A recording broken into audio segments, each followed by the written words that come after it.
Hello. I wanted to share my testimony of learning about and coming to Shincheonji. To start, I was someone who grew up in a household with solely non-religious parents, an older brother, and my grandmother. There was no immediate family or people close to me that were strong in their faith, let alone believers at all. However, I was the kid who would spend the night at a friend's house Saturday night and find myself at their home church the next morning, wondering when they were going to take me home.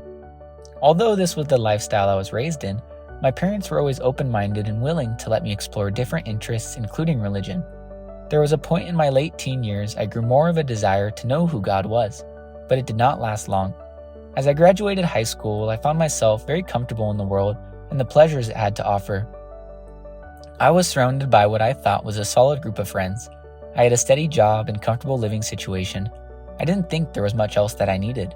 But as time went on, different experiences and conversations made me question whether or not I believed in God after all.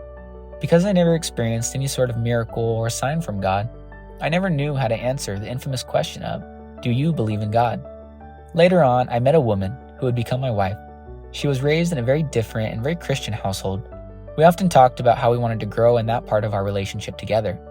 We tried out different churches in our area, but once again, I felt the same way as I did in the past, hopeless. I wondered if I would ever be able to have faith at all. After failing to find a church we liked, one of my wife's friends invited her to a Bible study that he had been doing. She started to join and thought it would be something beneficial for both of us. It seemed like the place with the answers to a lot of her questions too. At first, the thought of an online Bible study seemed very odd, and I was very hesitant.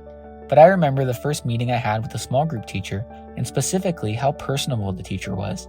He expressed a heart of interest in who I was as a person, and I felt that from the very beginning all the way until this very day. My wife and I joined the class on a consistent basis. Though I was learning things I never heard before, it took me a while to perceive that what I was learning was something that would change my life forever and for the better. I'm so thankful today to have been guided to Shincheonji and cared for by people who treat you like family. As someone who thought I would never be a real believer, I couldn't be more thankful for the path that God guided me on to be here and all the wonderful people that helped along the way. The people who speak negatively about Shincheonji say those things because they didn't experience the true Shincheonji. I am thankful to say I am someone who did and am now able to live a life with a true created purpose. I hope that everyone who hears this can come and learn the Bible at Shincheonji and recognize that carrying out a life of faith is worthwhile. Thank you.